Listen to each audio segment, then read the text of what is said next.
Welcome members of this Audit and Risk Committee meeting on the 21st of August 2025. We have a record of attendance. We have an apology from Councillor Strange, who has been previously approved. There's no public questions and there's no one here to ask questions. No presentations, deputations, petitions or submissions. We have item 6, confirmation of minutes of the Audit Committee meeting held on the 8th of March. Do I have a mover and a seconder? Sure. Mover, thank you, Catherine. Seconder, thank you, Tony. All those in favour? Thank you, it's unanimous. Item 7, 7.1, Strategic Risk Register. Mr. Fur? No. Maria, sorry, Mr. Garther. Thank you, Mr. President. I have a short presentation on this item. Just to give a little bit of an overview of where the risk register that we are presenting to the committee sits within the governance arrangements of the Shire. So, does this thing work? No, it doesn't. Okay. Do you want to next page? Oh, what did you do? I'm okay, but would you like me first? Yes. So the Shire's risk management governance arrangements comprise 4 elements. We have the risk management policy, which outlines the Shire's commitment to achieving best possible practice in the management of risks. It also states Council's desire for risk management to be embedded in all aspects of the Shire's operations, and outlines different roles and responsibilities when it comes to risk management. The risk management framework, which has been provided as an attachment to the report, it outlines the governance arrangements applying to risk management. It also outlines the process that we follow to identify, evaluate and manage risks.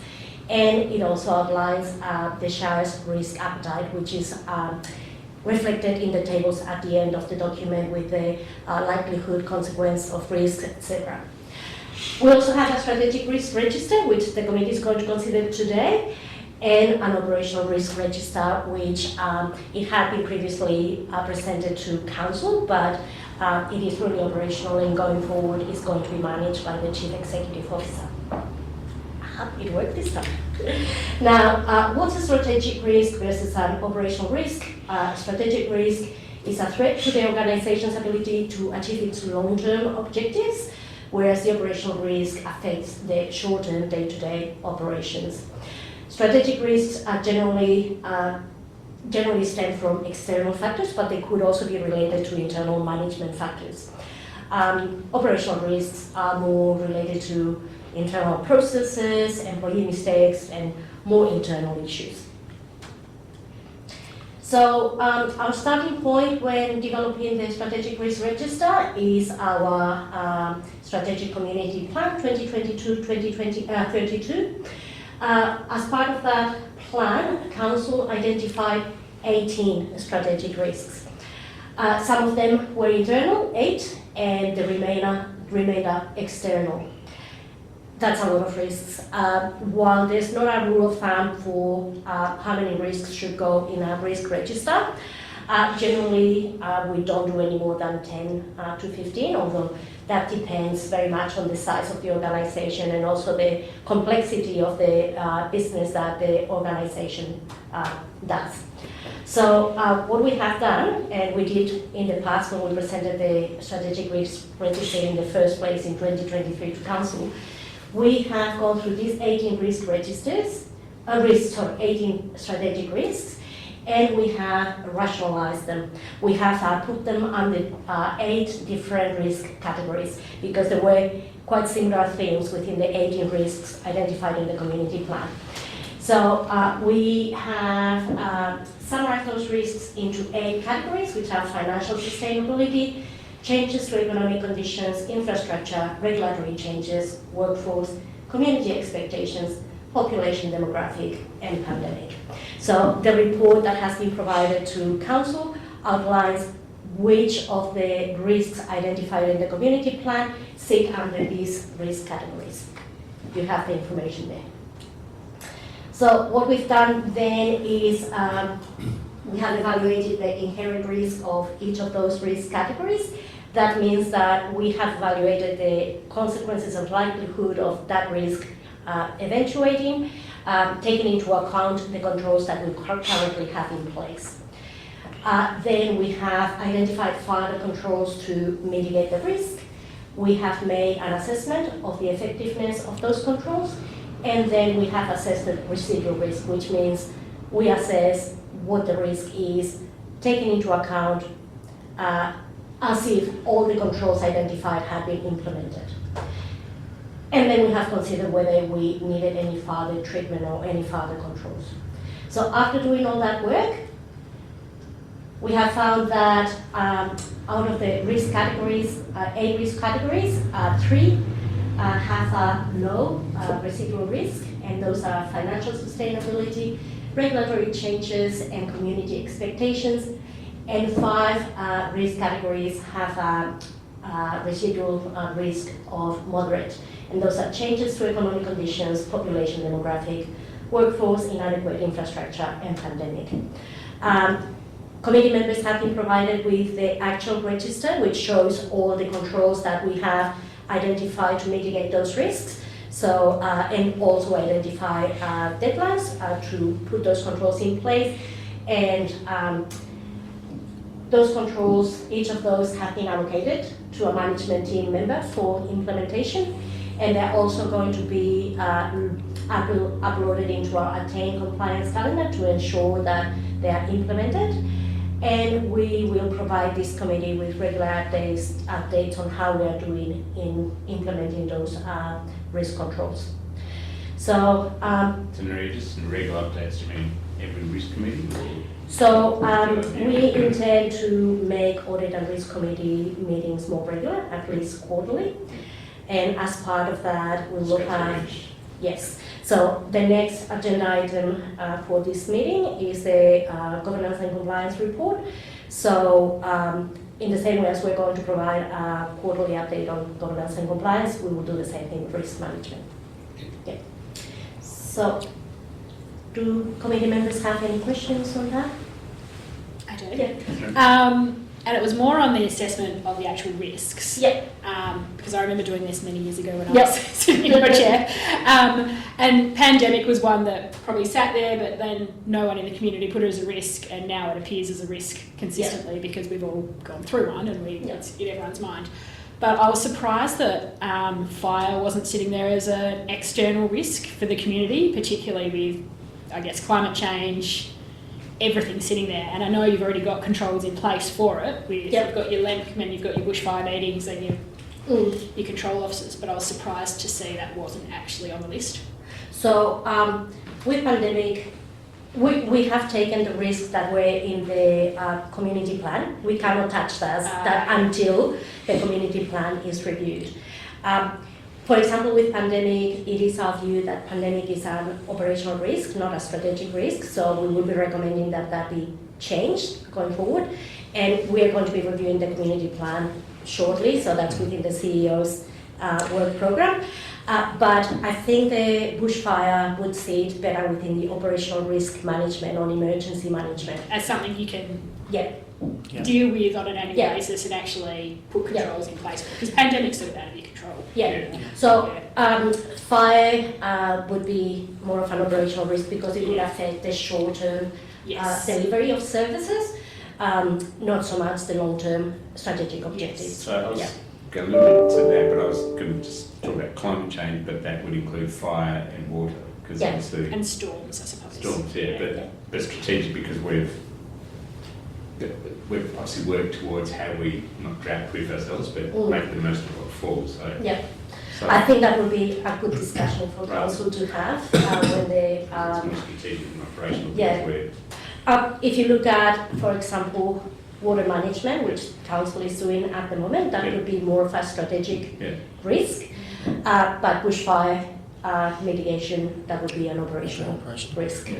But as I said, this would be a very good discussion at the council meeting where, and the committee meeting where strategic Because risk I don't know company. if that fell under climate change as such in a way. Yes, Yeah. depends on how you do it. Yeah. And I'd say my take on it would be, it's more of an operational risk. The strategic part of bushfire or climate change or storm damage would be your disaster recovery plan and Yeah. And through the chair, certainly the executive sitting around undertaking this initial review identified that we were quite sort of keen to sort of go to the next level, but quite rightly, this is about what is there? honouring and maintaining what's currently within the community strategic plan. But next year, we will be, or within this year, hopefully, next calendar year, we'll be reviewing the plan, and that gives us an opportunity to lead into exactly what we're discussing at the moment. Any other questions for me?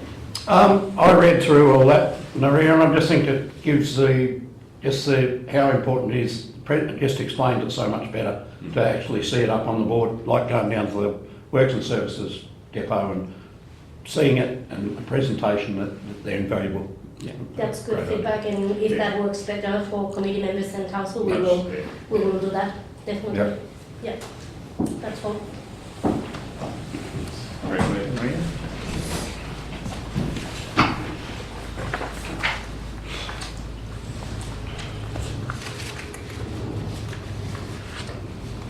All right, I think we've made all our questions, comments, and we do have a recommendation that we adopt the strategic risk register as presented, attachment 1. So if someone has to move that. Thank you, Catherine, and seconder. Thanks, Tony. All those in favour? Thank you. It's unanimous. Through some of these attachments.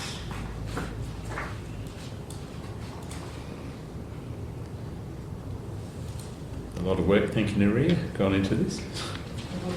As we scroll.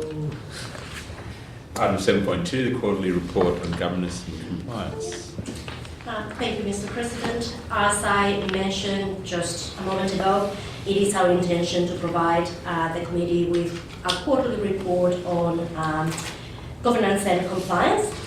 And for this meeting,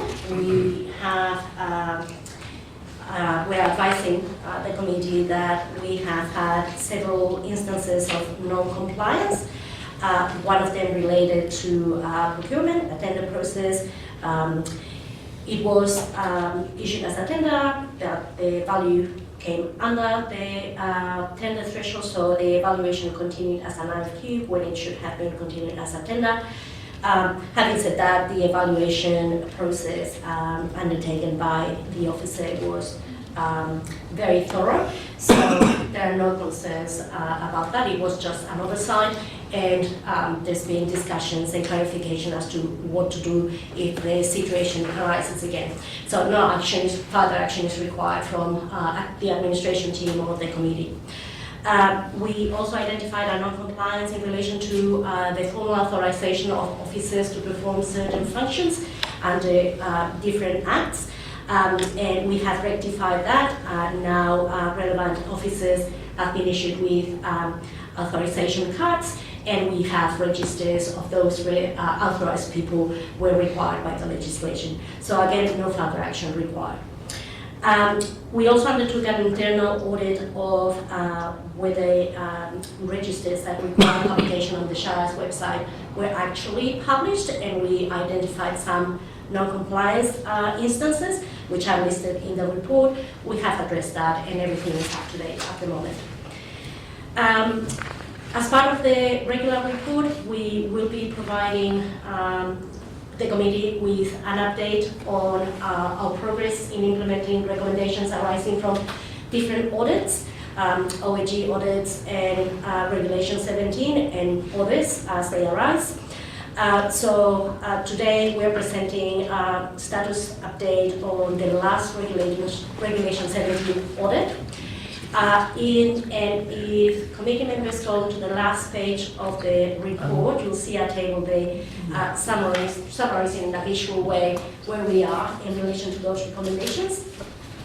So recommendation one was the update of the risk management framework, which we have done, and the framework is due for a further review in 2026.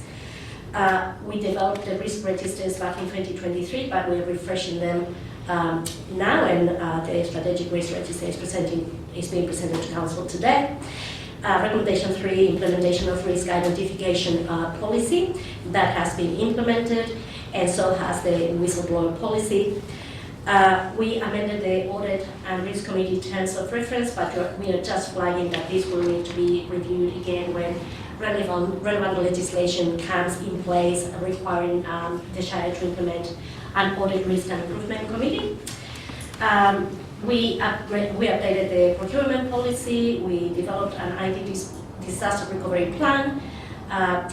The policy manual that is currently under review includes an internal control policy, which will be presented to Council next month.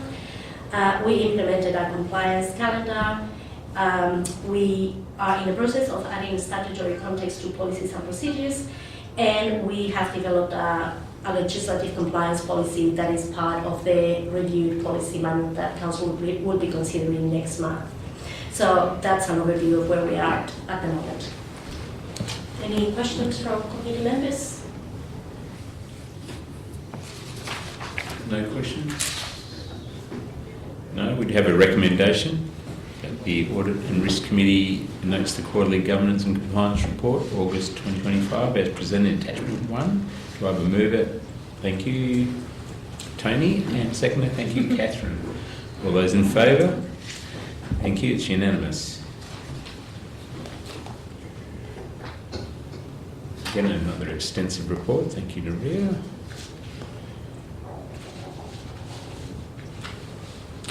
Item 7.3, probably. No. Item 8, no new business of urgent nature. Item 9, confidential items. Do I have someone to move this behind closed doors? Thank you, thank you, Tony. And seconder, thank you, Catherine. All those in favour? Thank you, it's unanimous. Open it. Thank you, Catherine. And second, thank you, Tony. All those in favour? Thank you, it's unanimous. All right, welcome back. We do have a recommendation. The Audit and Risk Committee recommends to Council that Council receive the interim audit management letter for the financial year ended 30th of June 2025. Do I have a mover? Thank you, Tony. A seconder, thank you, Catherine. All those in favour? Thank you. It's unanimous. And with that, there's no further business. I'd like to close the meeting. Thank you all. Thank you, Catherine.